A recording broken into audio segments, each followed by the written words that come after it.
see that some of it just kind of rolls around on top. Yeah. That's when I shut it off. And then I use that pulse button, and it'll kind of go up and down and get the rest of that cream cheese. Oh, yeah. Mine's... Got it, Angus. So one more step that we're going to take before we take the batter out is we're going to take the lid off, and we want to scrape down the outside of the bowl, because when it first starts, you can see some of the cream cheese on top that are still kind of lumpy.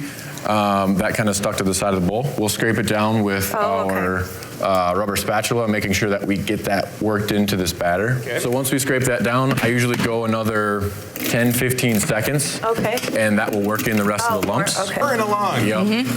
So now we... Cool. So at this point, we can set this off to the side. We need to melt some butter. Okay. To put in our graham cracker for our crust. Okay. Let's do this. So we'll melt this butter, and as soon as that butter's melted, we will get it into our bowl with our graham cracker crumbs. Got it. All right, so chef, culinary math class. Culinary math. Talk to us about this. So yeah, it's daunting to most students. It scares most students, especially when it's when you come into the program. It's right in the first semester. Yeah. So as Becky knows, that it's kind of intimidating. But this recipe is one recipe that I use in that class. It's, as you see, it's a percentage-based recipe. So if we want to make one cheesecake, we can make one. But say we're catering a wedding for 272 people, and we need to make personal cheesecakes, we can follow this recipe and weigh things out and do the math exactly right, so that we make the exact amount of batter for 278, if that's what we need, to not have any waste and not waste any money.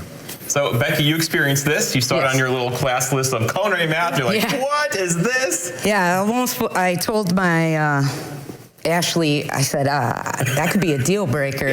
I'm going to cook, right? Because why do I have to have math? But you're using those skills now, correct? I'm using it a lot, Very good. Yeah.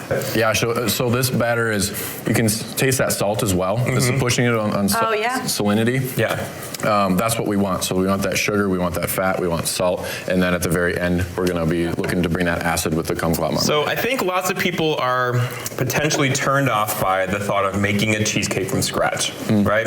They think it's hard, or it could go wrong in a hurry. What are some things that, where does it go sideways? What can they do wrong? So a lot of times when people ask me, I get a lot of cooking questions all over the board, but when people are asking me about cheesecakes, a lot of times people are frustrated that they crack when they come out of the oven. So what we'll do with these cheesecakes is we're going to turn our oven way down, probably like 200, 220 degrees, and we're going to cook it for 3 hours. Really low, let that steam come out as it cooks really slowly, and then at the end when it settles, that crack doesn't happen. It stays pretty nice and consistent. Looks like it came out of a box from Cheesecake Factory. Our butter is almost melted. Awesome. So, and ours is as well. We can get that into our graham cracker crumbs. Okay, this right into the bowl? Yep.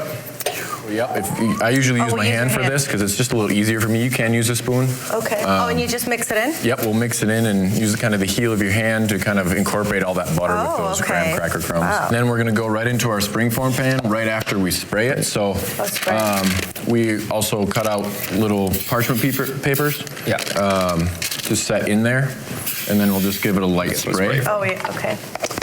All right, and this is crucial, of course. The parchment paper is huge. Otherwise, it won't release the way you want it to. Exactly. I don't want any sticking on the bottom of the pan.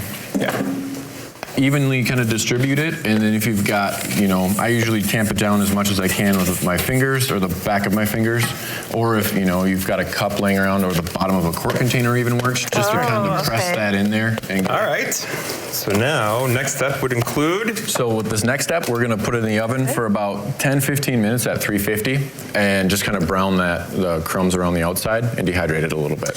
That sounds like a good time to take a break. Should we do that? Yeah, and we'll let it get cooking. We'll be right back after this.